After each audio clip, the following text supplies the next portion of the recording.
We're going to go live now, Bruno. Oh, we're live. Look it. Say hi. Hello, everybody. Welcome. Thank you for coming. I know I'm a few minutes late, but it's 3:33, so I feel like that's lucky enough. Yeah. Today's the last day of the suit dissection. I'm kind of really excited about it.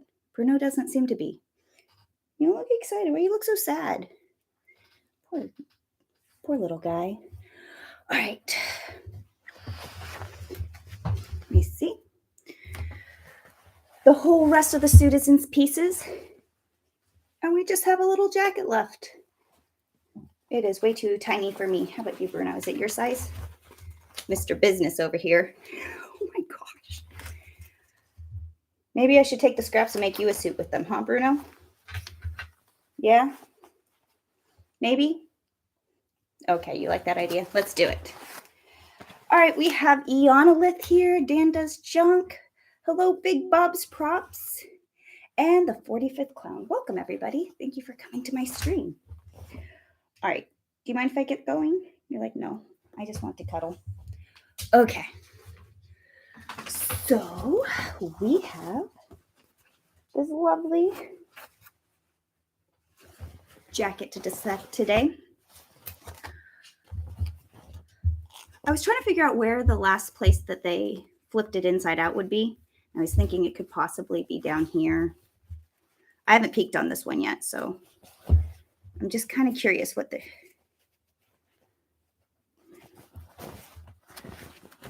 they would have put the last seam. You know, they might have actually sewn it up. No, but I see what they did there. Huh.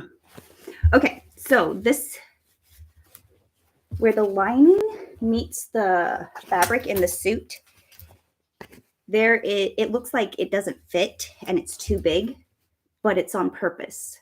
There's an extra 1/4 inch fold right here at the bottom. It's hard to like really, can you guys tell? So let it focus. This is folded before it's into the seam, a whole 1/4 inch, 1/2 inch at the back. And they do that for movement reasons, for ease, because you don't want the lining to be the exact same size as the jacket, because then you will you'll shred the lining.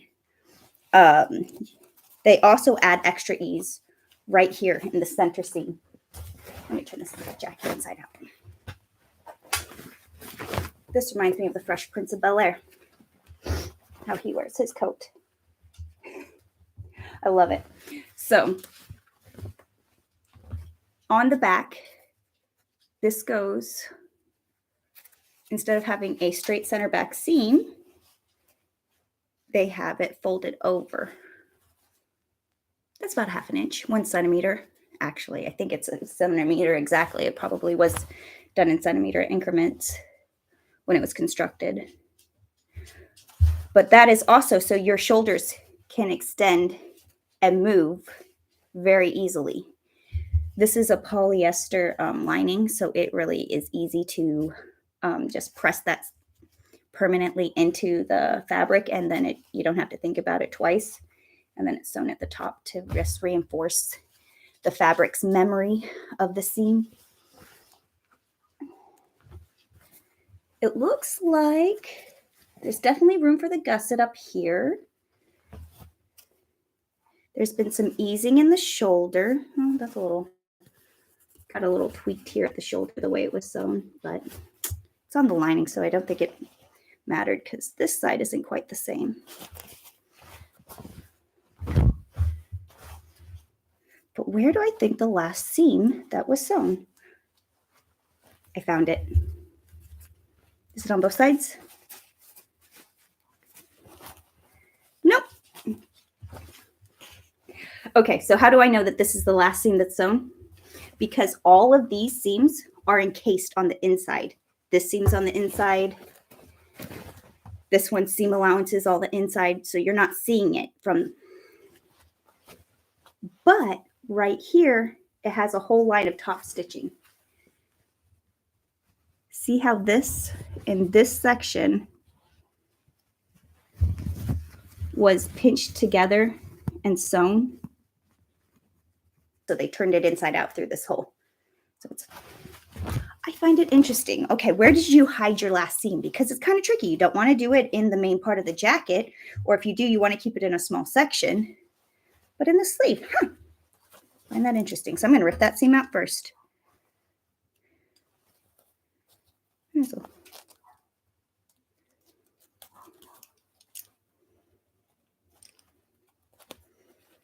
I can just, if I get it started, I can rip it out really quickly.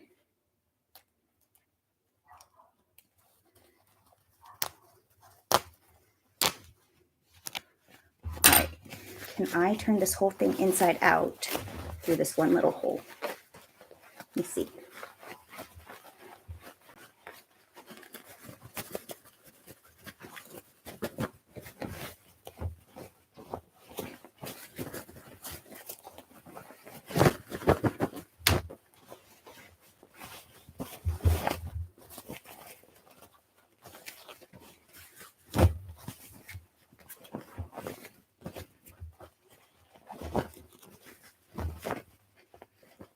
Oh, wow. You can really turn this whole thing inside out. There's some places where it's been tucked, and I'll have to detach those. But all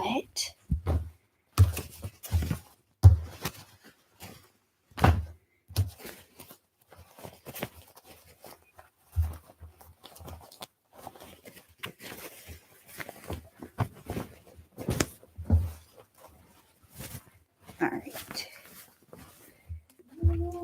What's wrong, Bruno?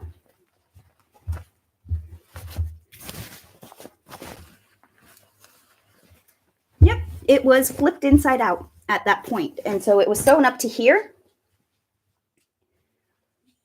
before it was all flipped. And it looks like it has all these little attachments holding the lining to the actual outside fabric. I do not have my dry erase marker again, but I do have a piece of paper ready to tally. And I ripped out the first seam, which was the last seam.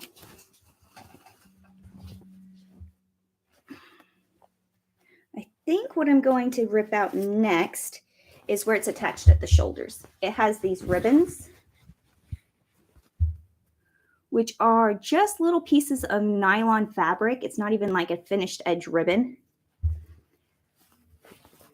that the lining is just tacked to. So there's some space between where the lining and where the jacket are attached. I think that's to give space for not only the shoulder, but also for the padding. Interesting. I'm going to rip that out.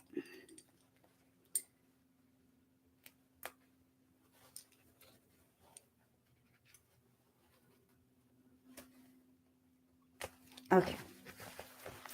One. And, oh, this one's done really sloppy. You could see it was nice and clean on the other side, but this one, it's all bunched up and sewn kind of cattywampus. But it's caught in the seam allowance, and it's technically doing its job. It's ugly, but it's on the inside, so it doesn't matter.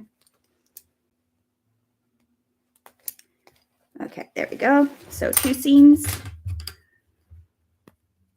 1, 2 seams. All right, so now it's detached there.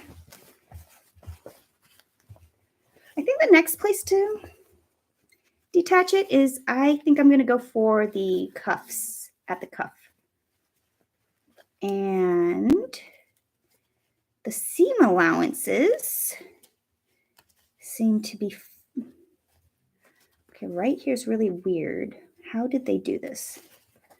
Okay.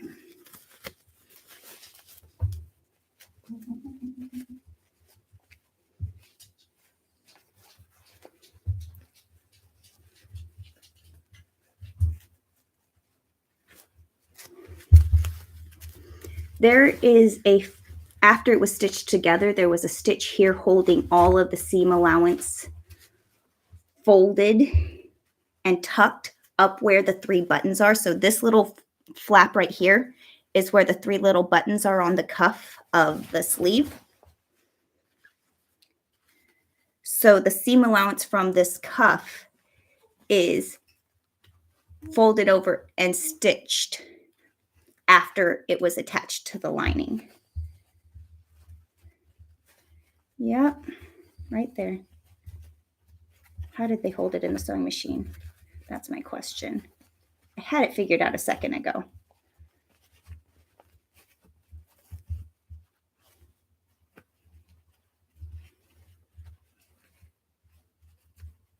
Oh well, I'm just going to start ripping it out because I see where I'm going to rip it from. Just to make it easy.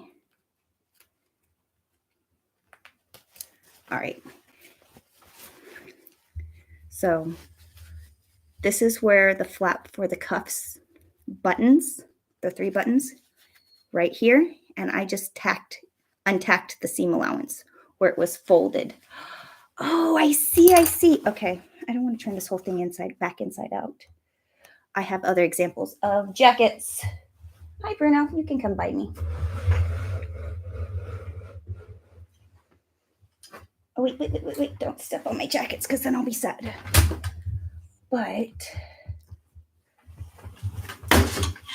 aha, we'll use this example. So the 3 buttons, there's typically 3 to 4 buttons on a suit, 5 if you want to get really fancy. And I believe when you rent a suit, they charge extra for the more buttons, which is ridiculous because it's such a small detail. But you know what? You can appreciate the people's extra buttons. But this one has a lining with that extra fold for the movement. Actually, oh, that's awesome. This jacket is only half lined. I didn't even look that deep in it. So the extra of the cuff is sewn. I just ripped out the seam that's keeping it cuffed and not just lining exactly up at where they're sewn together like this, because that's a whole 1.5 inches difference, and that's where it's folded out. And inside out, it looks like this. And when you're sewing it, it feels very inside out and backwards. But when you flip it in right side out, it will have your seam allowance pushed towards the inside. You smoosh it and you smoosh it, and then it kind of works.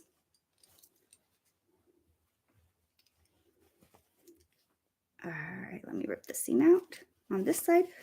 Okay, so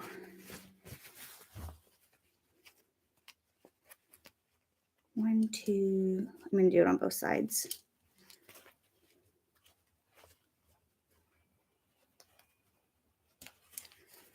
Okay.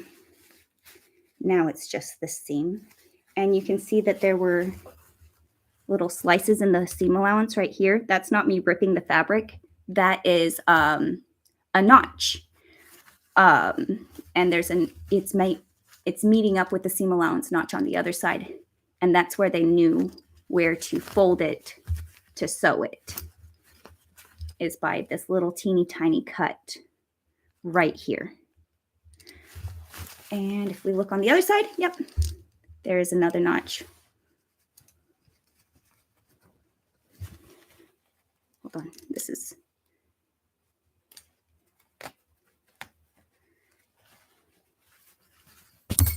right here. Oops. Well, I'm falling apart apparently. Okay, so that's this arm.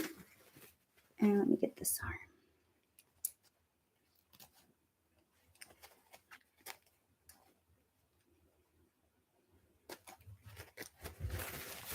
Okay, you can also see the notches on this side, on both sides of the seam allowance.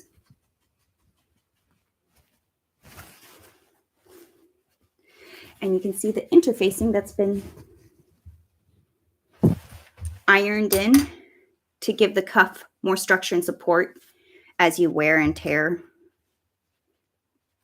Your wrists get a lot of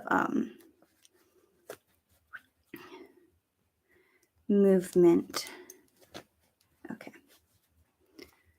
So that was 4 seams. 1, 2, 3, 4. Okay. Oh, wow. That is double notched right here. And then they trimmed the inside of the corner to make that a little bit sharper. All right. Let me rip the sleeves off now, going around the circle.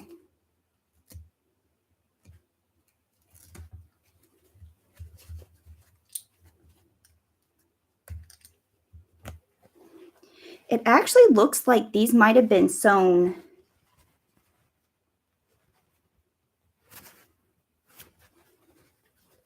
I don't know. I'm not 100% sure on order of operations here, but these definitely were attached towards the end.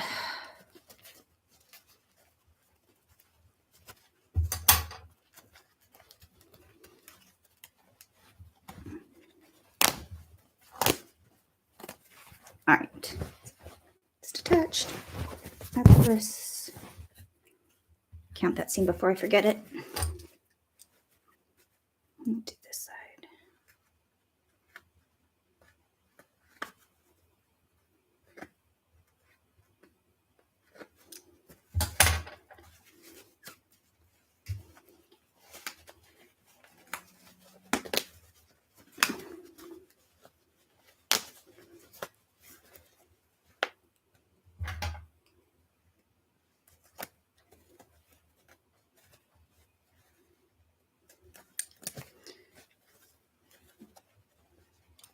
Oh, jeez.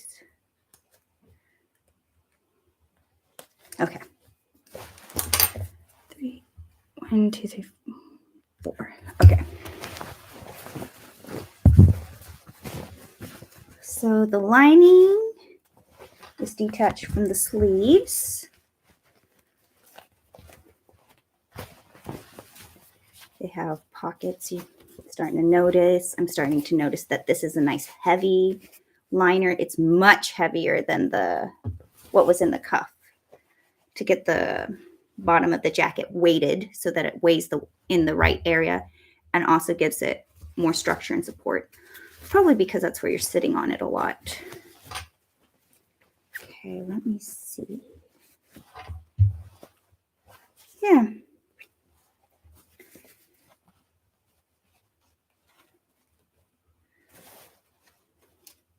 I was going to try and take off the lining, but it looks like I have to remove the pockets before I remove the lining. No, just a pocket.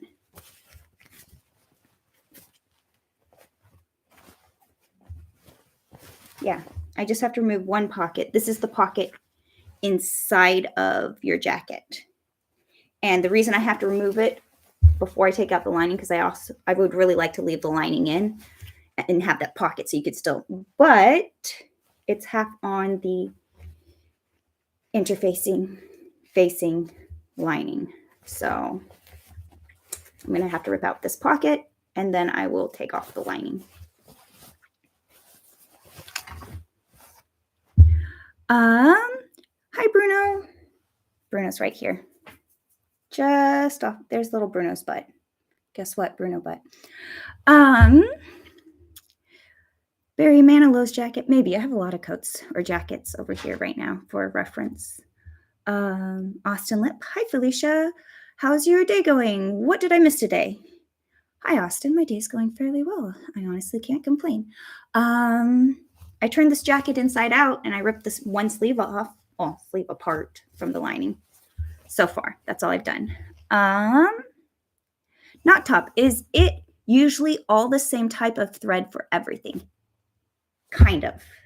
So you typically get your sewing machine set up and then you don't want to change threads once you get them kind of threaded because it takes time to rethread everything. And sometimes when you rethread your sergers, especially industrial sergers, you throw off the tension for some whatever reason. So that can get time consuming fussing with it. But once the tension's set and everything's going, you want to be able to just go from machine to machine to machine. So you will take a jacket and instead of changing feet and changing threads, you will go change machines because the machines will be set up for the day for the process. So you can kind of tell which machine it was just in by the threads. This jacket has gray thread, it has black thread, it has white thread, it has red thread. Right here on this red fabric, it has white right here on this seam. But on this seam right here, it has red thread. That means it was sewn in a different order on a different machine than this. These were probably different sewing machines that were sat down at when it was constructed. Actually, that's gray thread. So it was probably sewn during one of the gray thread steps, because you want to get as many things done when you're sitting down with the garment as you can. Go press it, go do what you got to do, flip it inside out, and sit down. But you also, it gets switched between machines. And so however the threaded machine is threaded. And sometimes on one side of the seam, it's one color, but on the other side of the seam, it's another color. I've seen that in these many times ripping this suit apart. So when I come to a seam where the bobbin thread and the top stitching thread are different colors, I'll point it out. I'm not seeing any off the top of my head. It's red. But that's sometimes just lazy, or they do it specifically because they're joining a red and a gray piece together. And so they keep it that way so that the thread's as invisible as possible. So no, they do not use one thread throughout the whole project. They use various color threads. They try and use the gray threads on the stuff that's going to be on the outside fabric. They use the red threads on the red fabric. They use the black threads on the black fabric. But as the pieces get put together in the orders that they get sewn in, sometimes you end up with a red piece of fabric with a gray seam. So very good question. Thank you for asking that. Oh, nice. Ionalith. Sorry, I had to get up and help with decorating. Our house is very much festive now. Nice. I decorated my house and I really enjoy it. It just feels much, I don't know, it feels holly and jolly, I guess you could say. 45th Clown, beginner's question about understitching. Is there any on the lining area, their locations it's normally used? Yes.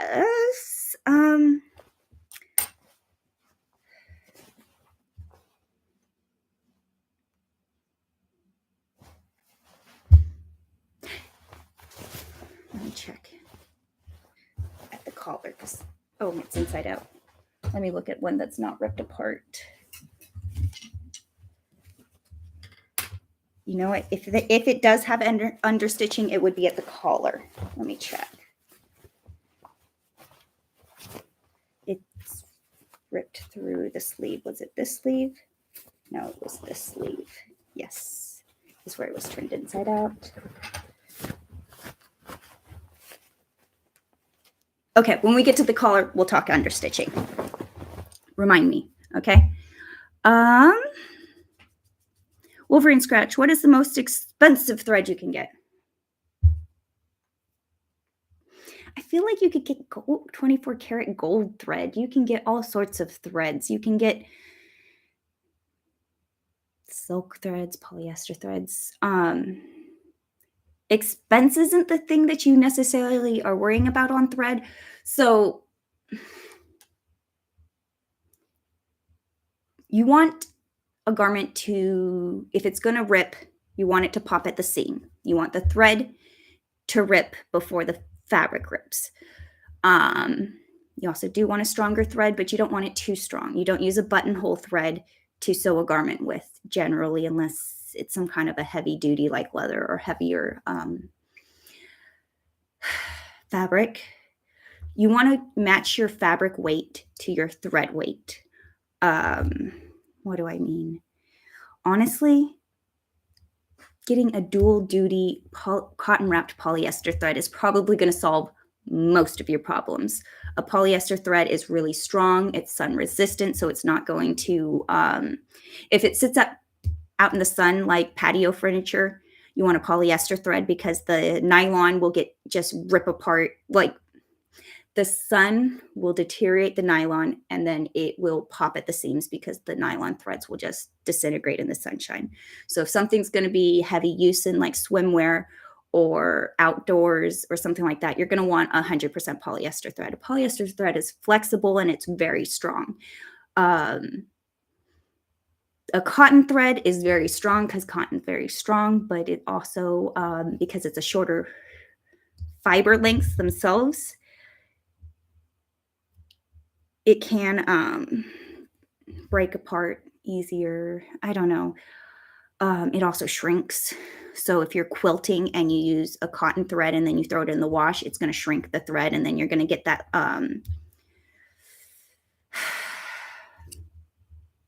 I'm going like this, like you know what that means. You know when you have a nice good old quilt and it has a lot more dimension and texture to it, and the more you wash it, the more it kind of has more texture. It's usually because they use a cotton batting or a cotton thread or both so that it shrinks and I am not being very good at explaining this right now.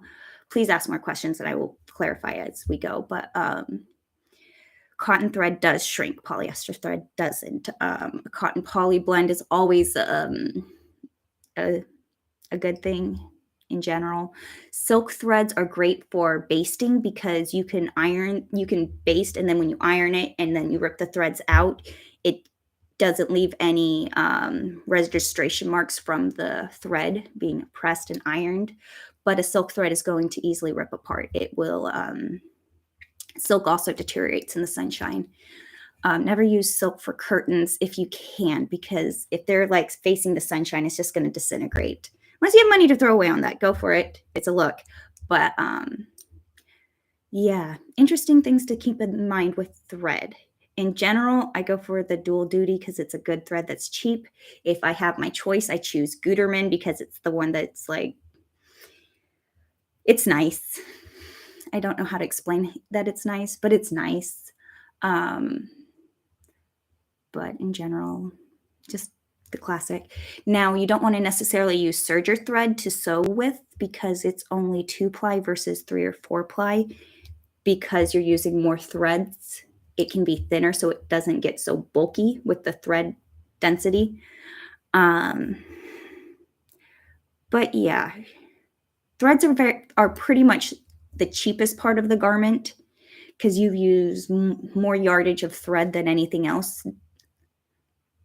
Obviously, we're counting the seams. How many seams adds to the difficulty of the garment in general. So the thread should be probably the cheapest part of the garment that's holding it together. And even in really expensive garments, you're probably going to want a cotton poly blend or a silk poly blend because science. But good question. Thank you for asking.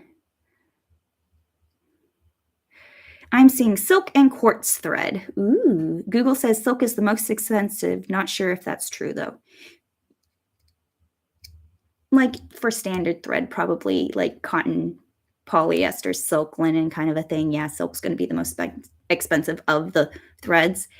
And what's nice is that you can use silk thread for basting over and over and over again. So when you rip it out, you can save that thread, rethread your needle, and use it for another project. And I know people who did that, but it was just, I don't have the patience to keep track of a piece of string.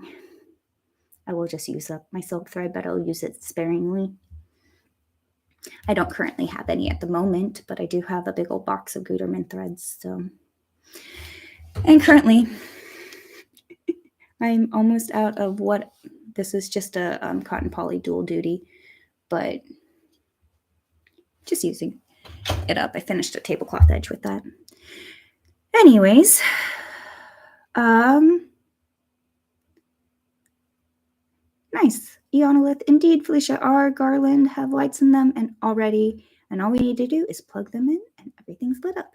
Easy peasy. That sounds nice.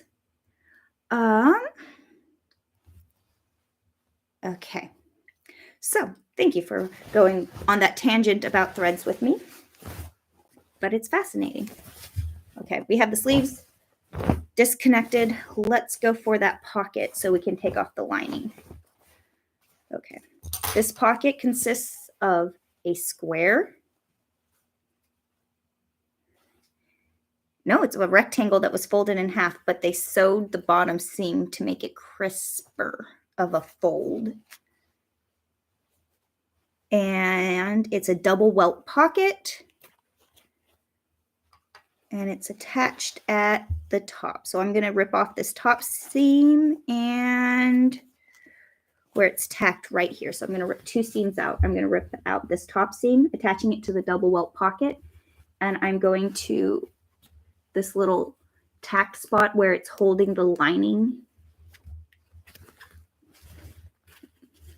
right here at where the interfacing hits the lining. There's just a little right there. So I'm going to rip out those 2 seams. And then we'll go from there. Okay. And this is a very big stitch length on this one. I think this is kind of the widest stitch length I've seen so far. It's a really cheap, I want to say nylon or polyester fabric.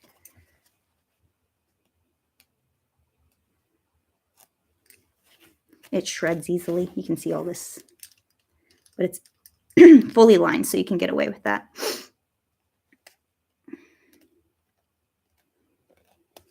And you can get away with the super big stitching because it's folded in half, so the likelihood of putting a pencil through that is very slim. But you might easily get a hole on these side seams because that is like 1, 2, 4 stitches, maybe 5 stitches per inch tops. So that's like almost, well, definitely by definition, a basting stitch. Okay, so I ripped out that top one. Oh, I see what they did.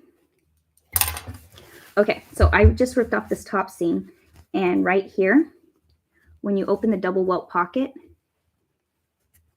this is the opening of the pocket, and where that stitch is,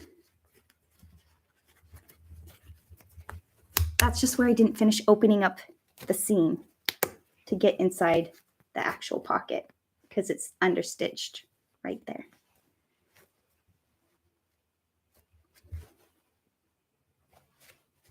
Right here, see, this is the understitching, so it holds the seam allowance going all the direction that you want it to go.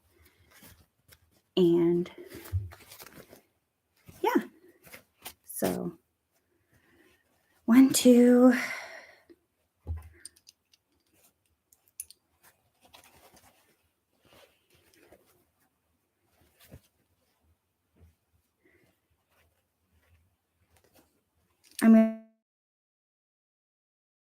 and it looks like it's one continuous seam going around the pocket. And then we'll be able to see more of how it's attached.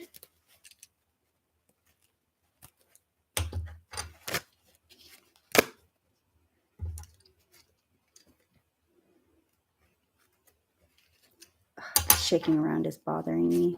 Just doing that.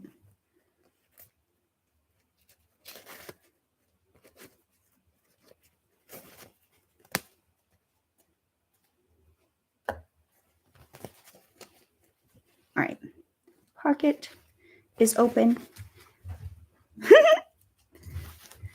Nobody's even worn this and it already has lint in the pocket. Look at that. I think that's from whatever tag was in there at some point. Okay, so this pocket has an example of understitching. So it was stitched this way to attach it to the pocket, but then it was sewn this way to hold it all down as a top stitch.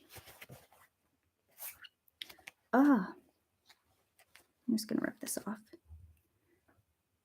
I think I need to get a little super glue on this thing.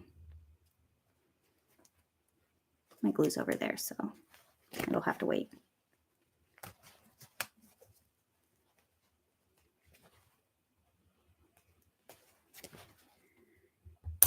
We have a piece. So pieces, I can count 1. 1 piece.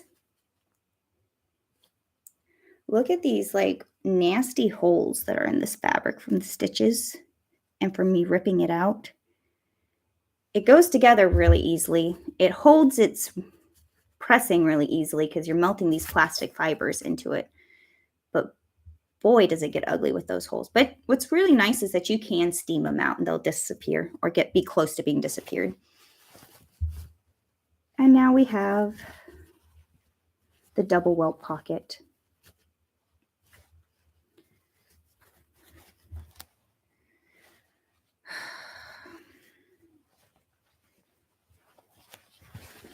So we have a row of stitching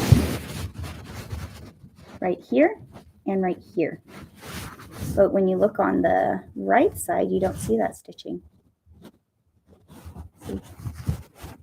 You see it here on the inside, but you don't see it right here on the outside. That's because they understitched it. So they stitched it together right here. Then they folded it over here and stitched it. So there are 2 rows of stitching right here. I just ripped this row out, sorry. No, I didn't. Kind of did. You see right here? 2 rows. See that red? And see the black? Oh, geez, it's so hard to see on the camera. I am sorry. And then I'm pulling threads out as we're going. Okay. I'm going to rip out those 2 rows of stitching at the same time because they're parallel to each other and I can easily do them. Can I? Should I? Let's see. Yeah, I'm going to. But I have to do it gently, otherwise I'm going to shred this lining. Because there is not much seam allowance at all. That is like 1/8 of an inch.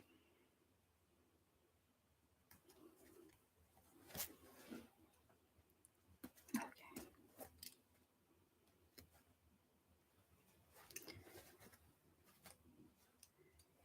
All right, now that we're at the end. Oh, I love how they did this.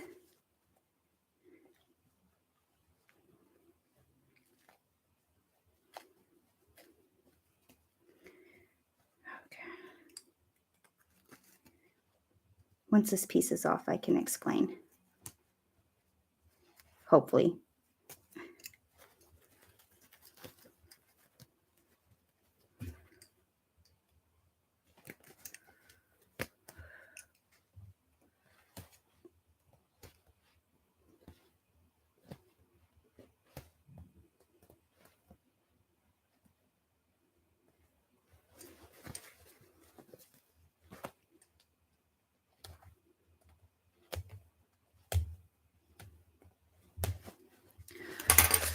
Okay, let me count that one continuous seam that I just did around the pocket, and then 1, 2. Okay. So now I have a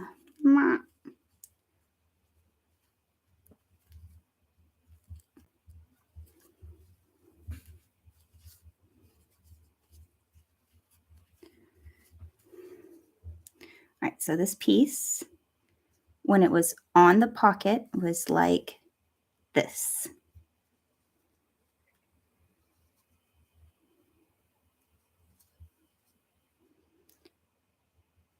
It was sewn like this before it was attached.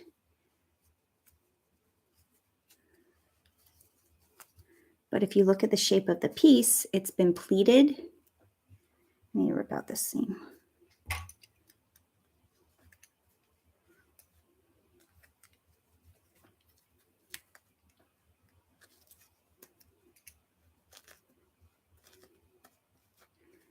Okay.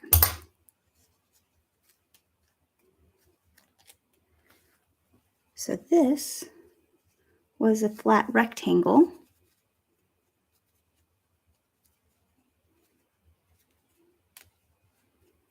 that there's a triangle cut out, it was slit, and there was another triangle cut out right at the bottom.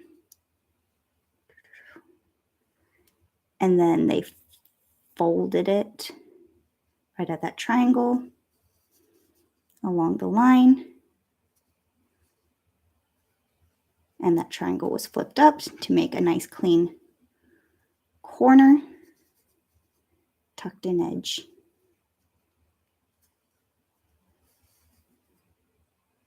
Cool, right? I find double welt pockets fascinating. And then we have a little hole where the pocket belongs. And it was cut the same way with the little triangle right here and the little triangle right here, and then split down the center. Now I'm going to go around and just rip out the sides, what's this? I'm going to rip out whatever. Oh, this is a little tag spot. Is this sewn from the front or back? What's this? That's a buttonhole. Okay, that's going to make things a little difficult. Let me chop off the buttonhole.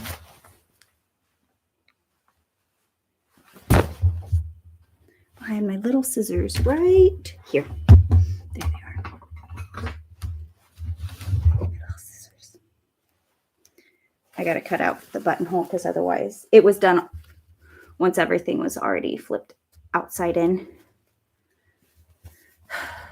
So I have to cut it off. I think I'm going to run into one more because I believe there's 2 buttons on this. But there goes the buttonhole. Okay, that makes more sense. There we go. And this must be, yep, the other buttonhole. Let me cut the buttonhole off real quick.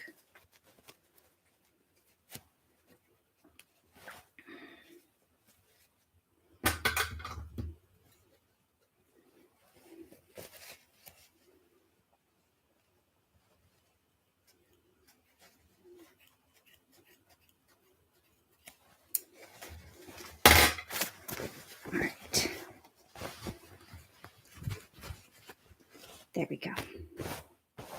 That wasn't going to affect me ripping out the lining, but it lays a lot nicer now. And that makes me feel like I'm doing something right. When things fit together, I have the sense of peace because it means I designed the pattern pieces correctly when everything lines up. Because when things just start to be off, they get more and more and more off. And then by the time you get towards the end, you're like, I wasted all that time because now I have to rip it all out, and that takes time. Anyways, projects, right? All right. Interesting. This is gray thread all the way around to here. This is red thread. There's also gray thread in there, but there's red thread connecting it. And then there's black thread on this side. And black thread at the hem. Red thread on the hem. Red thread. Red thread. And then we are, oops, black thread, gray thread. That means it was sewn by several different sewing machines. Interesting. I am going to start with the black thread because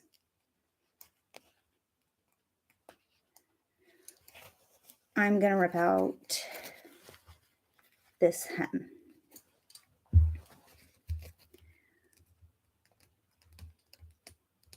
Because why not? Let's start with the hem. I find it really interesting that this piece is like this.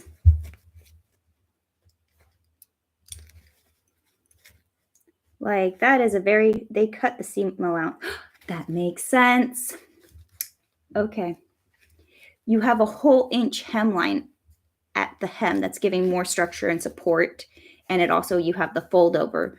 But when you get to the curve of the jacket and it's now in the facing, because the facing ends here where this is stopping, this turns a lot easier because it's a lot narrower. So they trimmed it That makes a lot of sense. Because at first I'm like, why would you?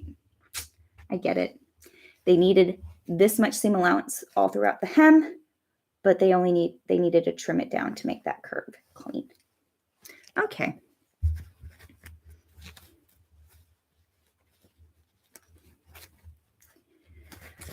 Okay, let me get this hem out.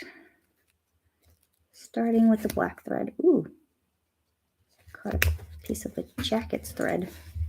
They definitely backstitch. So I'm starting right where they attach the lining, right at their back stitching.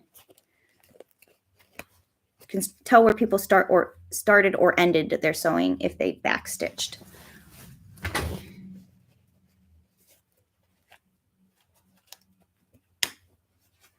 This has a nice thick seam allowance, so I can be a little more. Oops.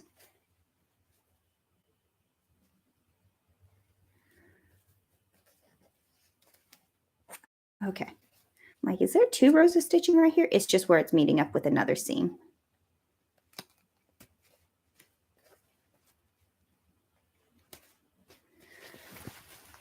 Right here. So I'm ripping out the hem. Right here at the seam allowance, it was tacked down 1 inch to fold on the inside. And you can see right here is where it was tacked. I left the thread a little bit, but I just popped it so it's no longer sewn in. But it's not marked with a notch, but it's 1 inch up. No, it's about a finger. Anyways.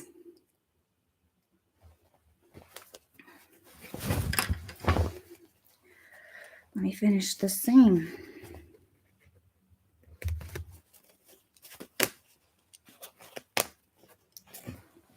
And then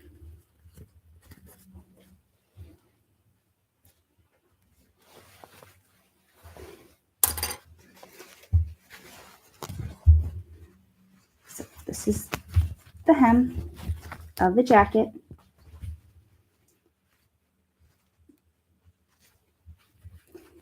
This is the seam allowance. This is the seam allowance, but it's been folded and pressed. And it was attached right here, a 1/2 inch in, so that you could see this fabric from the outside.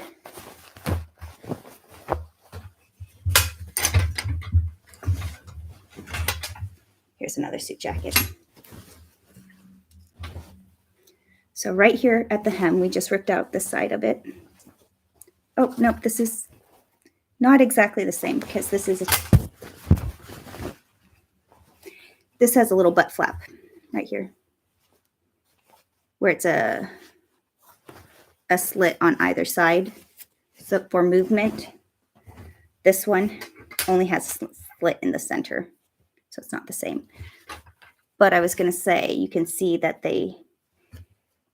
this is where they have, yep, I can feel it in the inside where they had the long seam allowance here and it kind of tapered and then they cut it and then it was narrow right up the curve right in here.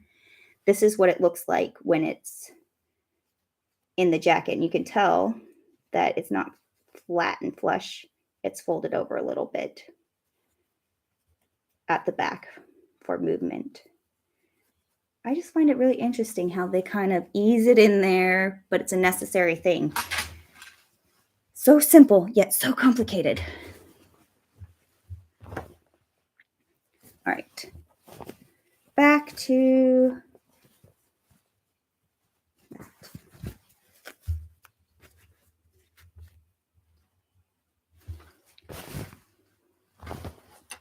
So let me count that seam I just ripped out so I don't forget it. 1, 2, 3, 4, and cross it as a 5. We're up to 15 seams, and we still only have 1 piece I ripped off of this jacket so far.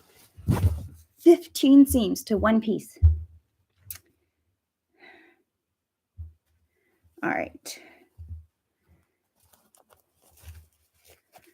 So this corner was definitely pressed.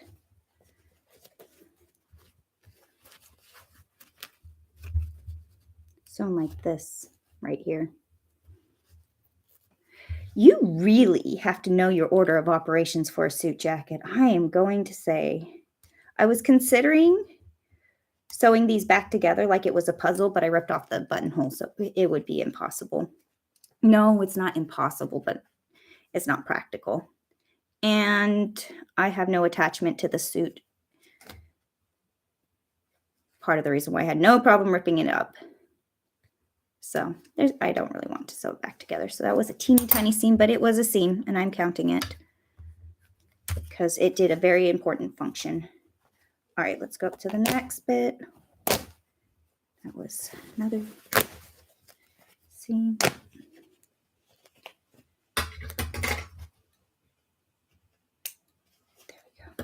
We are on to red thread, so it switched colors, so that's a new seam.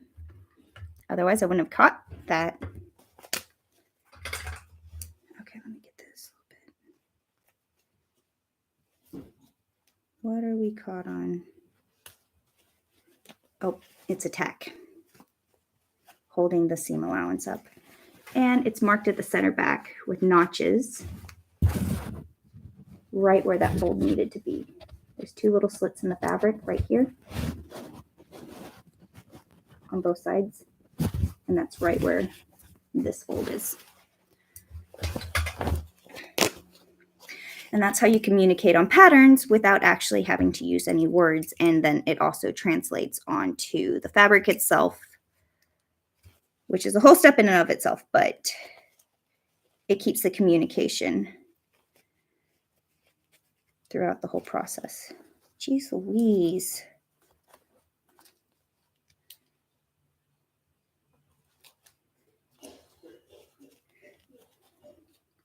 They wonder.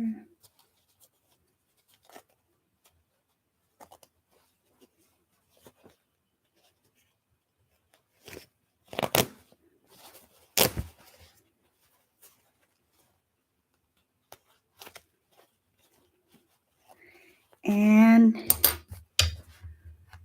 now we are back to black thread. Interesting. We were black, we went to red, and now we're back to black.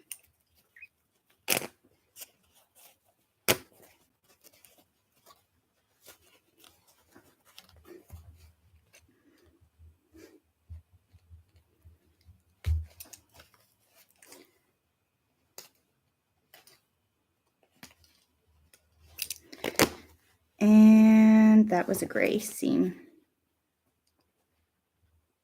Yeah, that was gray. And now we're going to go up the side.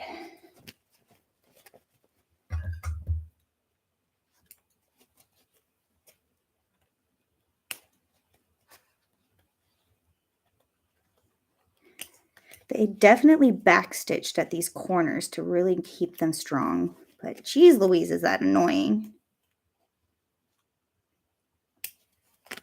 Okay.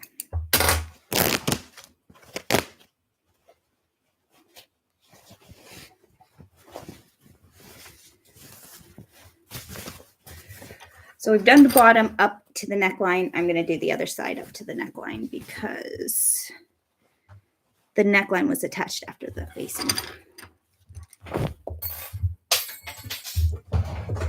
Excuse me, Bruno.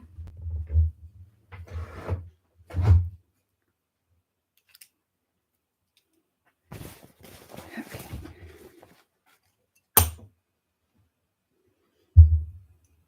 I am falling apart. Okay.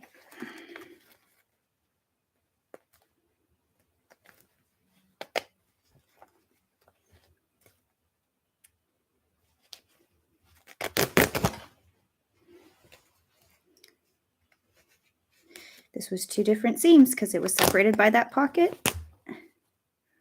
So that was just two, even though it was one seam, it was two seams because it was separated by a pocket. Counts. And now we have the jacket. Turn this right side out.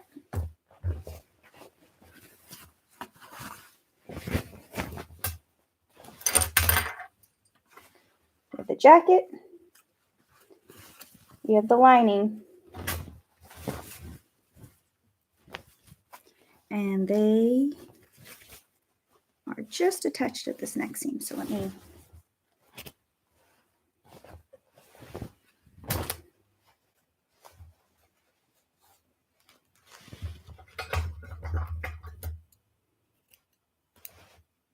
and this is why we serge seams or line it, because in the wash, threads and fibers come out. Right, let me see. I need to get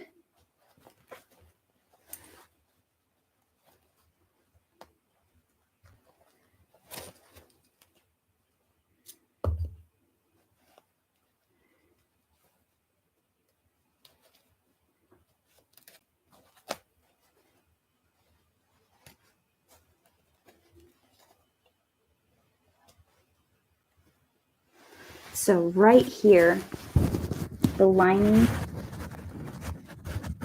is sandwiched right in with the facing, right at the collar. So right at the shoulder is where that all kind of meets up. So I'm kind of starting to rip out another seam, but I'm not, that seam doesn't count yet until I get there. But I have to rip it out a little bit just to get to this lining piece. Because I'm definitely not ripping it apart in the order of operations or reverse order of operations.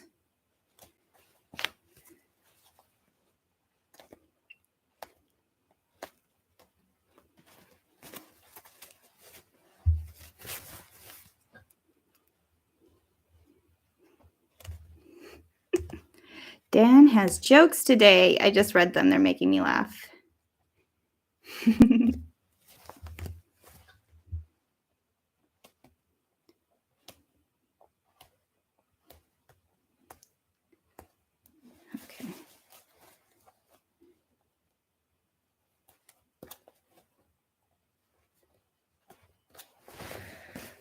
Okay, we're gonna add another seam there, and now we have a full lining.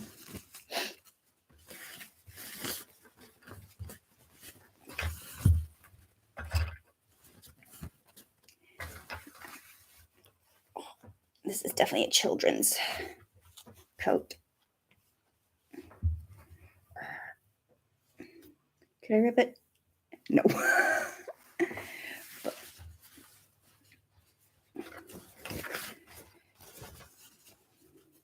I think we're going to start getting some pieces, so I'm going to go for the lining, and we'll finish the outside of the jacket in a minute. All right. You can see that there is extra fabric here at the sleeves. For your elbow movement, you have a little bit of extra fabric in the back for your shoulder movement. The side seams don't seem to have any extra fabric. The princess seams don't have any extra fabric. There might be a little bit, not on purpose. I think it's just the way it was pressed. Yep. And the arm's eyes have no extra fabric. Those are pretty tight. But you want your arm's eyes to be kind of tight up in so you have as much movement as possible. The higher your arm's eye, meaning the armhole, is up to your underarm, the higher you can reach your arm, lift your arm. And then if you add a gusset, which is usually those little diamond shaped pieces that go inside of your shirt. I've seen some like some brands of men's clothing, like having the gussets in there, like it's a brand new feature. And I love it, but it just helps you be able to lift your arm up to your ear in non-stretchy fabrics.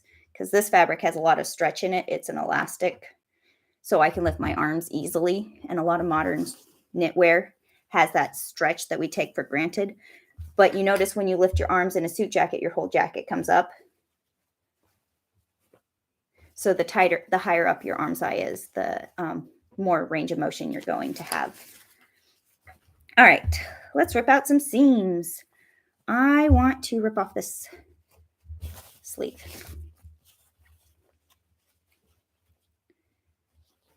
Let's see, what is going on right here?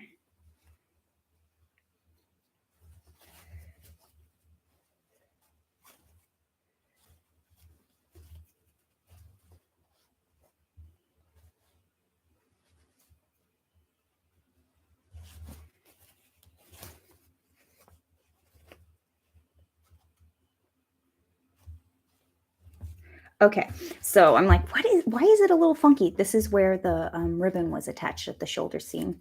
So it was a little bit pressed funny. But it doesn't seem like there was any easing going on at the top of the shoulder. It looks like it just kind of was haphazardly sewn in there because, yeah. This lines up, so they just made it, they smooshed it and smooshed it till it worked, which is pretty much what you do with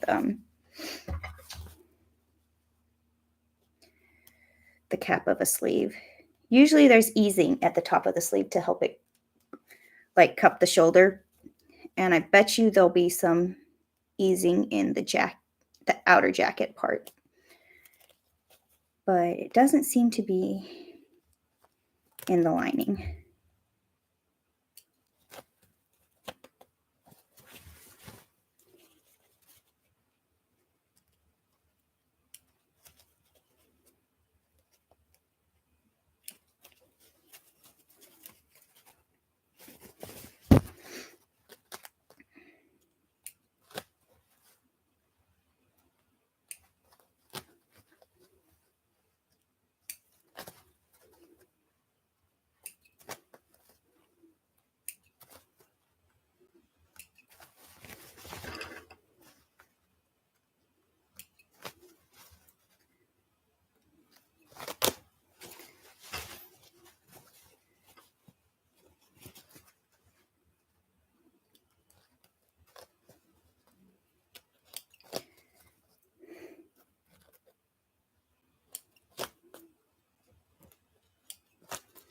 Okay.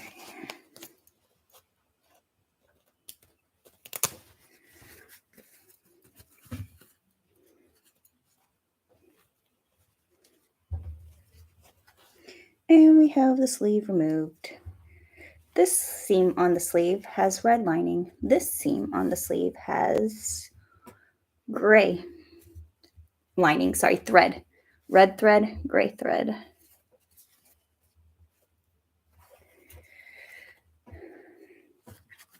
Whoops.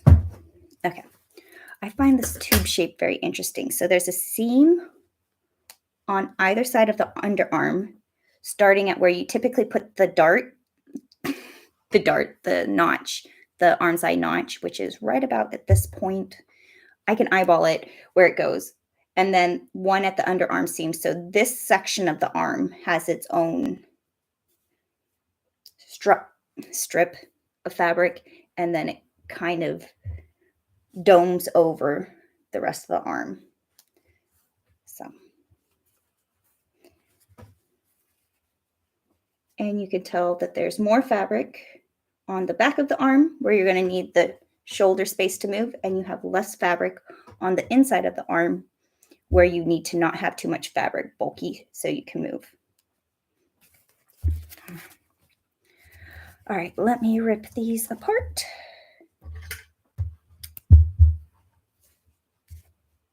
I'm going to rip out this gray stitching first because I can.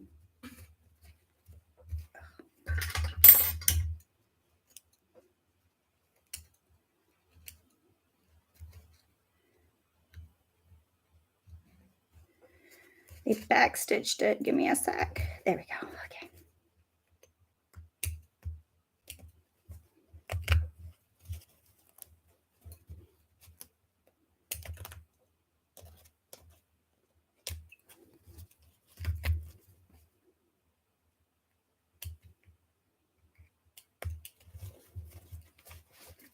All right.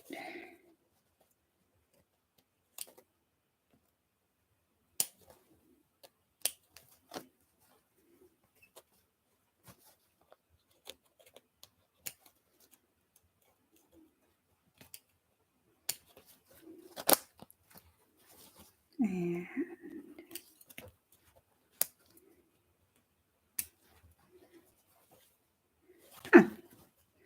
there's a little back stitch right there.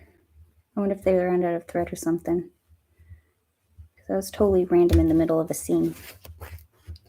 But now, this looks like a typical sleeve pattern.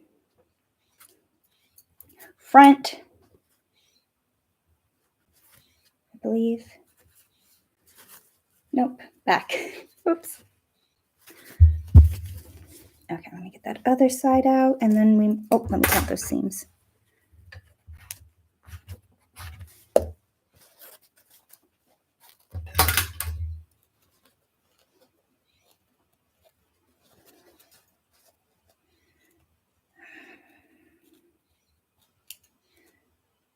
Backstitching really does keep your stuff from falling apart, but geez, does it make it hard to go back and fix things.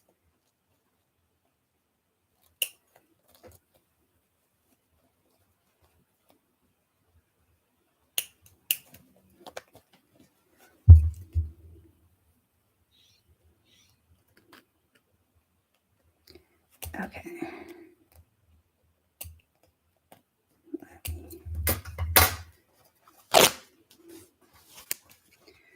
All right, we have a pattern, we have a piece. So we have 1, 2 pieces from the sleeve. We're to 3 pieces. And 5, 10, 15, 20, 25 seams. 3 pieces, 25 seams. Let me rip this. That's a seam.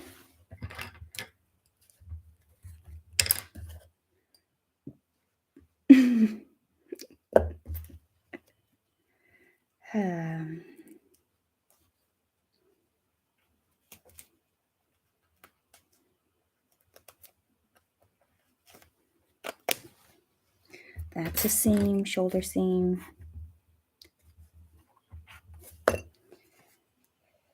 And now the princess seam. Get that started.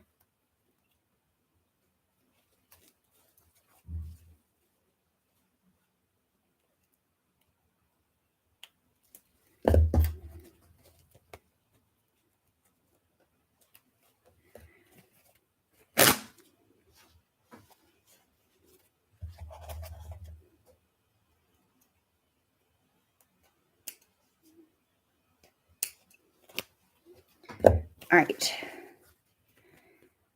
We have 1, 2 more pieces.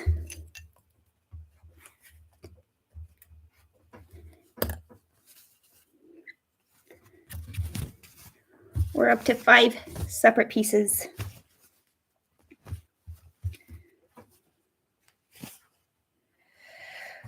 All right, let me rip off this other sleeve. Where to start? Let's start at the underarm. That's a good place to start.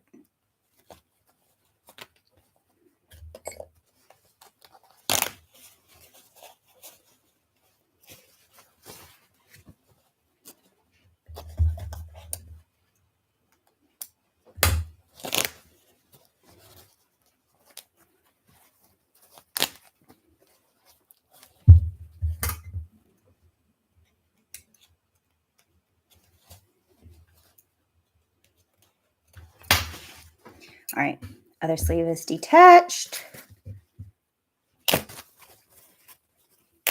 Underarm seam is done. So get this.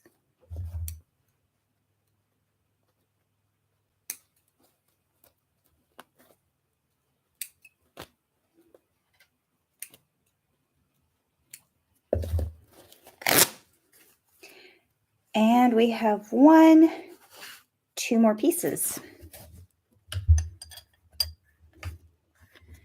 And we are up to 7 pieces, and we have 5, 10, 15, 20, 25, 31 seams. Not bad. 1.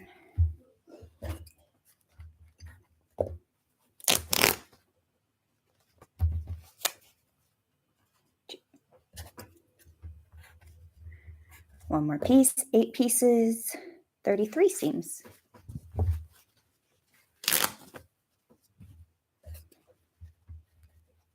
One seam, 1 piece. And then we have, I have to take off the tag, and we're counting the tag as a seam and a piece because you have to think about those when you are manufacturing. So 2 seams and one piece once this is off, hopefully. Ugh.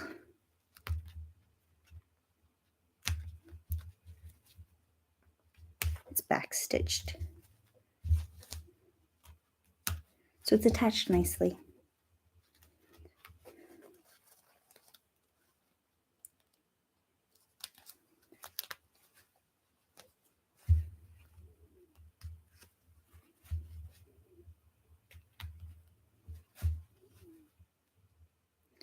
Okay.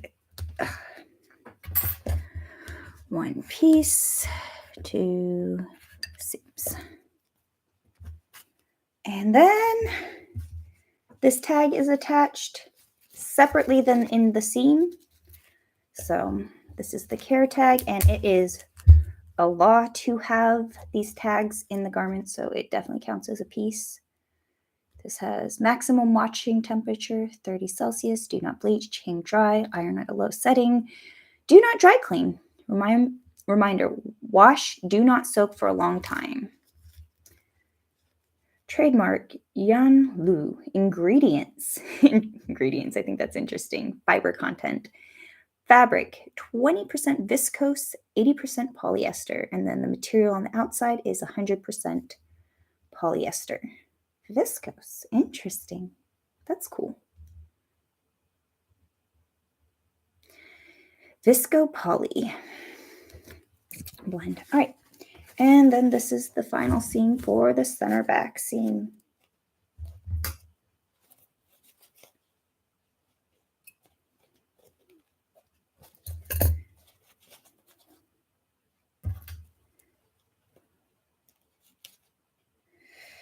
You know, I never buy the fancy seam rippers because they get dull, and it's cheaper and easier just to get a new cheap seam ripper, but I like the ones with the longer handles. I'm not a huge fan of the tiny ones that come in sewing kits. I'd rather just use a straight up razor blade. Okay.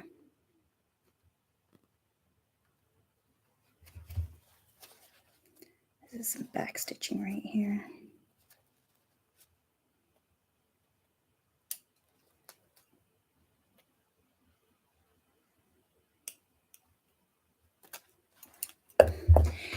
This suit is proof back stitching works. Like, do I have to like lock my stitches in place if you want your garment to hold together? Yes. It's not, you can see that I just ripped it out, but it stopped at the back stitching.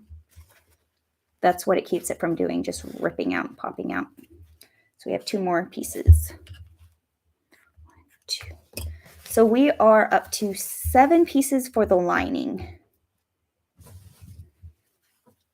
2, 3, 4, 5, 6, 7, 8. I wasn't counting correctly. 9, 10. Oh yeah, 10, 11, 12. 11.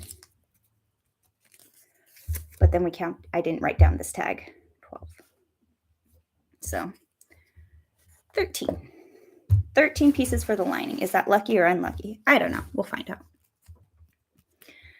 Okay.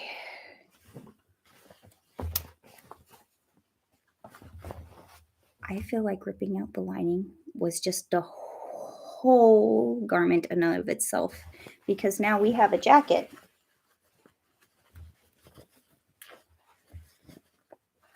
that is more or less complete.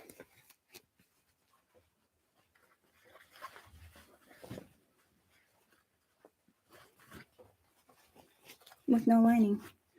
I have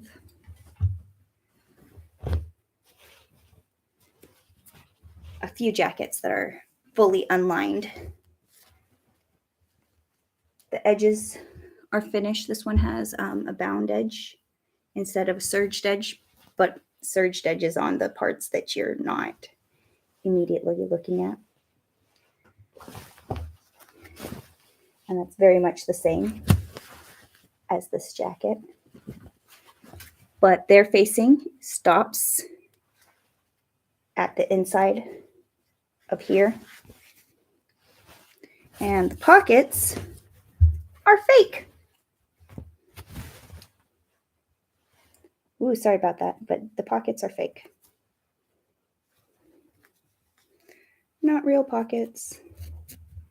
To the basics. So, honestly, it's been an hour. Has it been an hour? Yeah, it's been an hour and 15 minutes.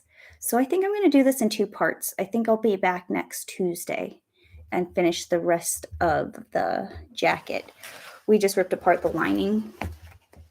Yeah, because this is going to take me probably an hour and a half to rip apart. Isn't it crazy how long it takes to rip apart a garment, especially if you want to do it nicely and you want to be able to use the pieces, so you don't want to like rip it like where you get these holes. But I think I did a fairly good job ripping this apart without doing any damage. Yes, the fabric's a little frayy, but it's fraying anyways. It was fraying in the inside.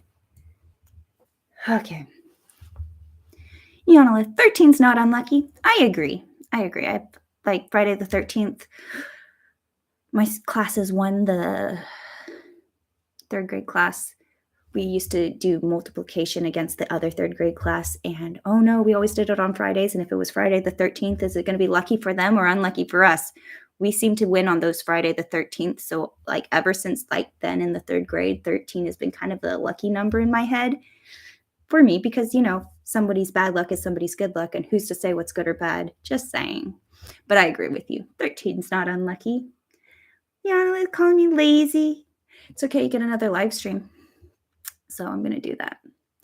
Dan Does Junk. Seems that Yulon specializes in children's suits. That would make sense. It's easy to get, like, specialize in a certain product in children's suits. That makes sense. Yona, no, not you. Oh, hi, Ace. Welcome. Okay. LOL, it'd be awesome to see you rip with your muscles. Right before the stream started, why I was a few minutes late, I was like, I want to try on this coat and see if I could do small man and a little. And then I was stuck. I was like, I can't get out of this, and it's going to be embarrassing to do it on the stream. So it took me a minute to get out of it. And then I went live. So that's the story of why I'm late. Shh, don't tell. But yeah, I'm a children's size 10. No, actually, I'm more children's size 12. Nope, I'm not buff enough to rip the seams. It's okay. It is tight.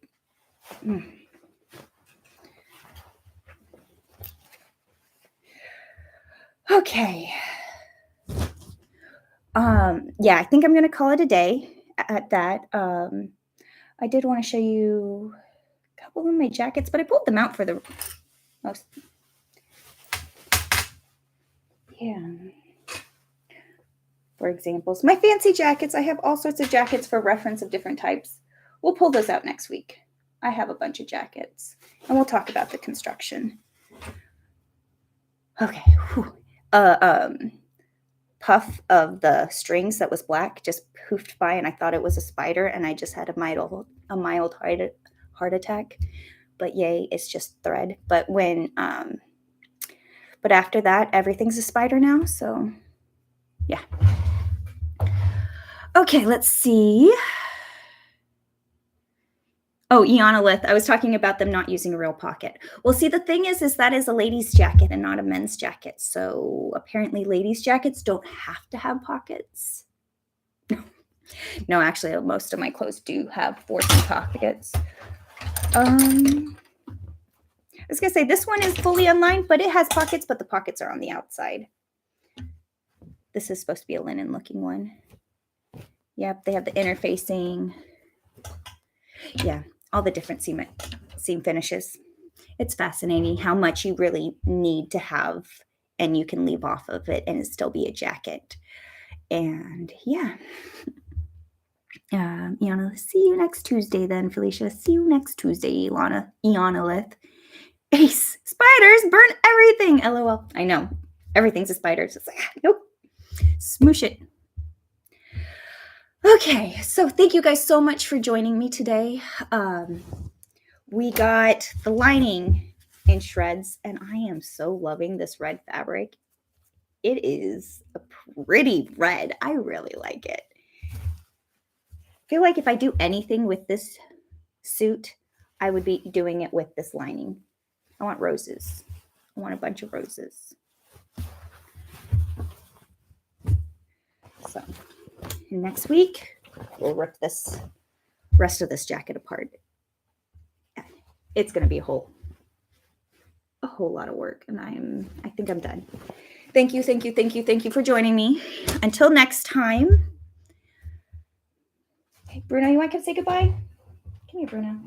Oh. Want to say goodbye? All right, guys. Thank you. You look so sad, Bruno. Why are you so sad? Were you asleep and I woke you up? Okay. Can you look happy before we have to say goodbye so that it doesn't look like I'm torturing you with these live streams? Okay, thank you. That was enough. All right, bye everybody. Thank you. And end stream.